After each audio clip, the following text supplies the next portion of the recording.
할렐루야. 네, 오늘도 우리 고암 수요예배 자리에 오신 여러분 주님의 이름으로 환영하고 축복합니다.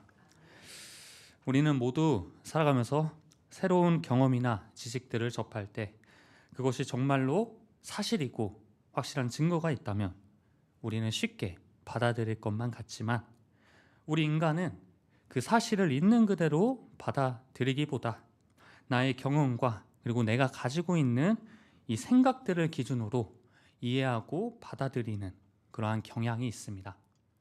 그래서 쉽게 말해 직접 겪어보지 못한 일은 그것이 정말로 사실이어도 쉽게 받아들이지 못하고 믿지 못하는 그러한 모습이 있다는 것입니다. 이런 인간의 모습을 잘 보여주는 대표적인 인물이 성경에도 있죠.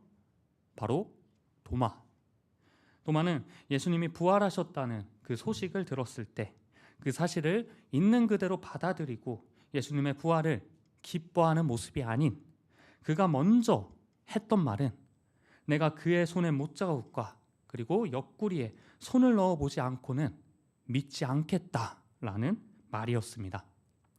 왜냐하면 그에게 있어 이 죽은 사람이 다시 살아났다는 말은 어디서 듣도 보도 못한, 단 한 번도 경험해보지 못한 일이었기에 그는 예수님의 그 부활의 소식을 직접 듣고도 그는 의심부터 하였던 것입니다. 그런데 오늘 말씀에 등장하는 이 고린도 교회 또한 이 죽은 자의 부활이 정말로 가능한 것인가? 라는 그 의구심을 품으며 이 죽은 자의 부활을 믿지 않는 성도들이 있었습니다. 정확히 말하면 이 예수님의 몸이 죽음에서 부활하신 것처럼 우리 몸도 부활할 것이라는 이 중요한 사실을 그들은 믿지 않았던 것입니다. 이들이 유독 이 몸의 부활에 대해 믿지 않았던 것은 그때 당시 이 그리스 로마권 사람들의 생각으로는 영혼은 사라지지 않는 고귀한 것인 반면에 몸은 결국 사라져버릴 타락한 것이었기에 그들에게 있어 이 죽은 자들의 부활은 비상식적이고 그들의 사고로는 받아들일 수 없는, 말도 안 되는 이야기였기 때문입니다. 그래서 바울은 그들에게 말하길, 정말로 너희 말대로 이 죽은 자의 부활이 없는 일이라면 그것은 죽음에서 살아나신 그 예수님의 부활까지 부정하는 일이다 라며 이들의 말에 오늘 말씀을 통해 반박하였던 것입니다.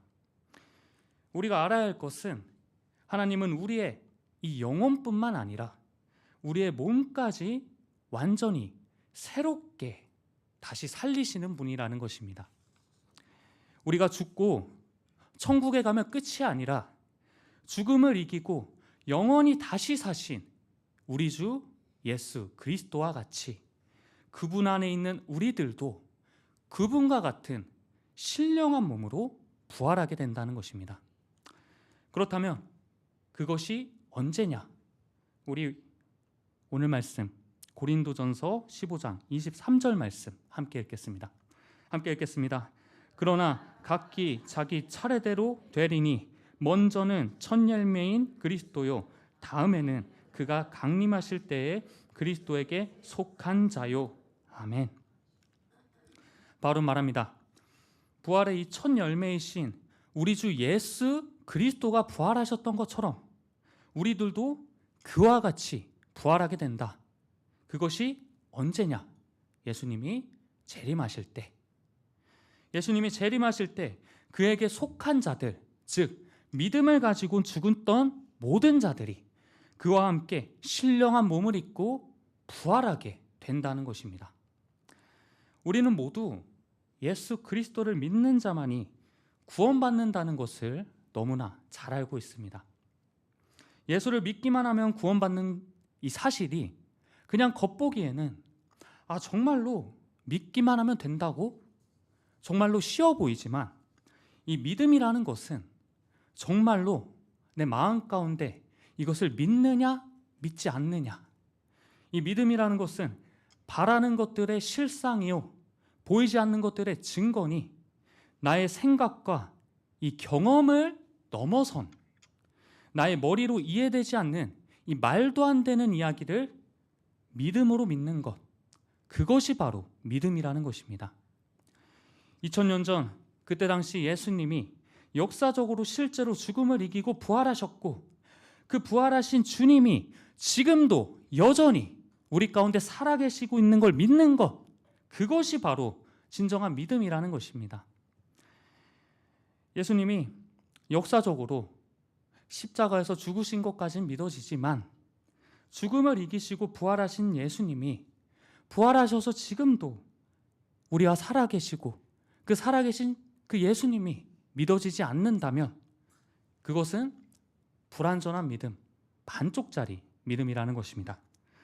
그때 당시 이 예수님의 부활은 그때 당시 신뢰도가 낮았던 여성들이 최초의 증인으로 등장하였고, 500명의 형제들에게 일시에 보이셨으며, 무엇보다 예수님이 십자가에 달렸을 때 두려워 도망갔던 그 제자들이 예수님의 부활을 목격한 후 그들은 목숨을 걸고 그 예수님의 부활하심을 증언하였다는 것입니다. 이 기독교 신앙이라는 것은 부활의 신앙입니다.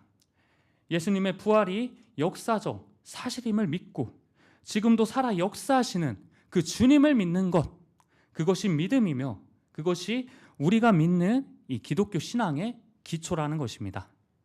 그렇기에 우리는 첫 번째로 우리는 주님의 부활하심이 사실임을 진정으로 믿어야 합니다. 우리 함께 오늘 말씀 15장 22절 말씀 읽겠습니다. 우리 함께 읽겠습니다. 아담 안에서 모든 사람이 죽은 것 같이 그리스도 안에서 모든 사람이 삶을 얻으리라. 아멘. 이 세상에 이 죄와 죽음이 들어오게 된 이유는 아담의 범죄함 때문입니다. 인류의 대표인 아담이 범죄했기 때문에 이 세상에 이 죄와 죽음이 들어왔고, 그로 인해 이 죄와 죽음이 우리에게까지 영향을 끼치게 되었습니다.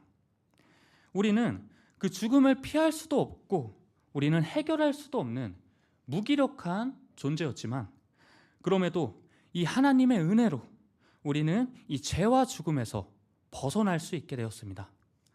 하나님은 이 죄와 죽음에서 벗어날 수 없는 그 우리들을 우리 주 예수 그리스도를 통해 우리에게 그 구원의 은혜, 생명의 은혜를 베풀어 주신 것입니다. 그런데 중요한 것은 이 은혜를 누구에게 베푸셨냐는 것입니다. 우리 로마서 10장 9절 말씀 함께 읽겠습니다. 우리 함께 읽겠습니다.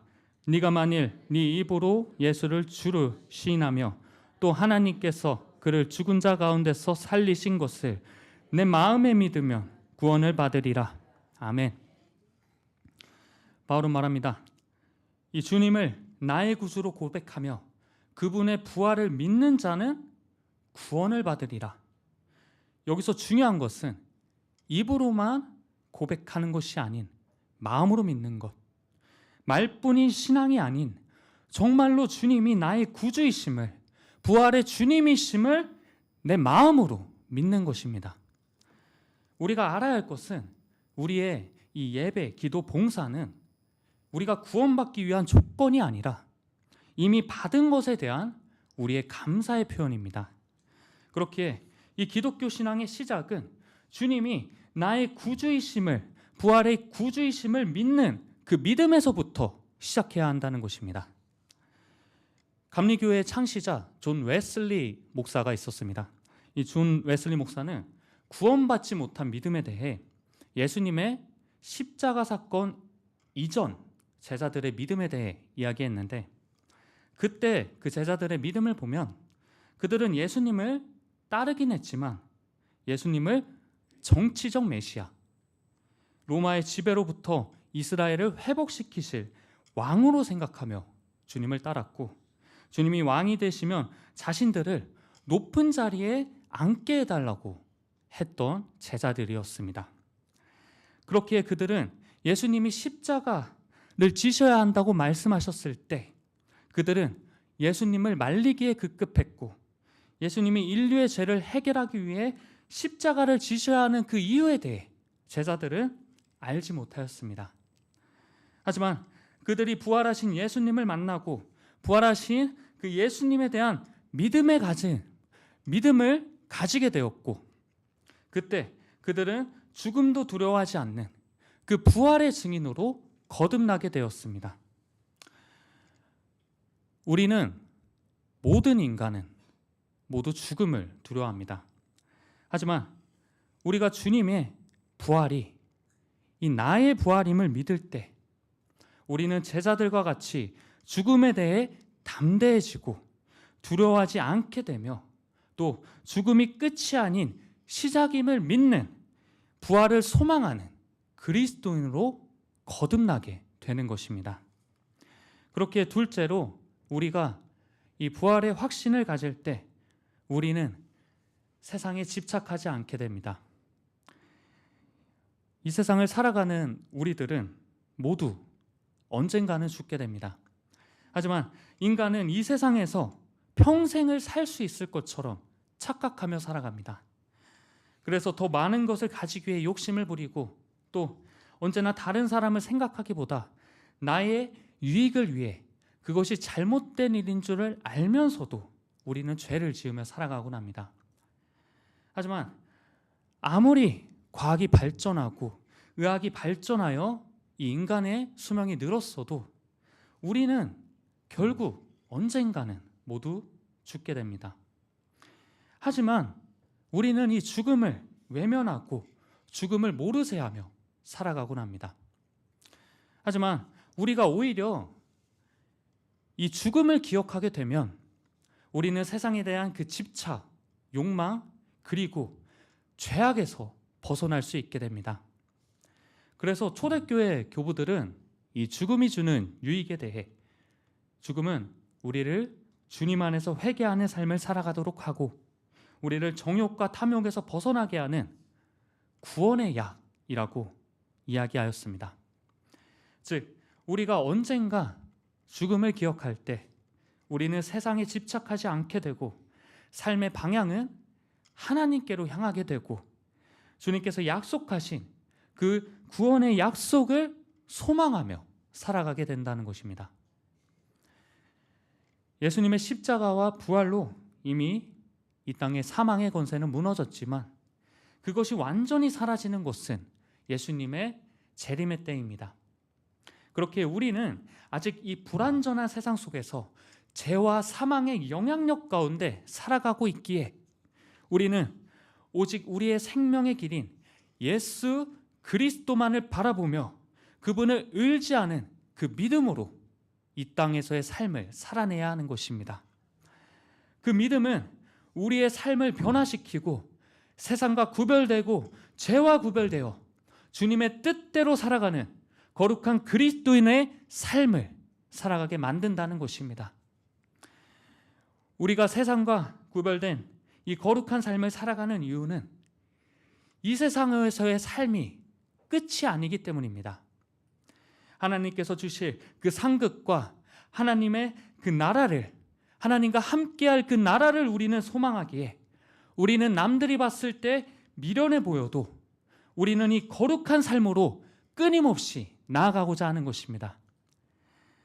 지금은 이 세상이 우세해 보여도, 이 죄의 권세가 우세해 보여도 오늘 말씀에 나와 있듯이 결국 다시 오실 그 예수님께서 죄와 세상의 모든 악한 권세와 능력을 반드시 멸하실 것입니다. 그리고 마지막 원수인 이 사망까지 멸하신 후에 그 나라를 하나님 아버지께 드릴 때 하나님께서 만유의 주로서 온전히 다스리시는 그 하나님 나라가 완성되는 것입니다. 그렇기에 우리는 이 세상 풍파와 시련 가운데서도 오직 우리는 그 다가올 하나님 나라를 우리는 소망하며 그 나라가 진정으로 다가올 것을 믿으며 우리는 그 믿음으로 살아가야 하는 것입니다. 우리 마지막으로 고린도전서 15장 58절 말씀 읽으며 우리 설교 말씀 마무리하겠습니다. 우리 함께 읽겠습니다. 그러므로 내 사랑하는 형제들아, 경고하며 흔들리지 말며 항상 주의 일에 더욱 힘쓰는 자들이 되라. 이는 너희 수고가 주 안에서 헛되지 않은 줄을 알미라. 아멘. 오늘 이 말씀을 우리 마음 가운데 간직하며 세상 풍파와 시련과 그 죄의 유혹 가운데서도 흔들리지 않고 언제나 주님의 길을 걸어가는, 오직 믿음으로 살아가는 여러분 되시길 주님의 이름으로 기원하겠습니다.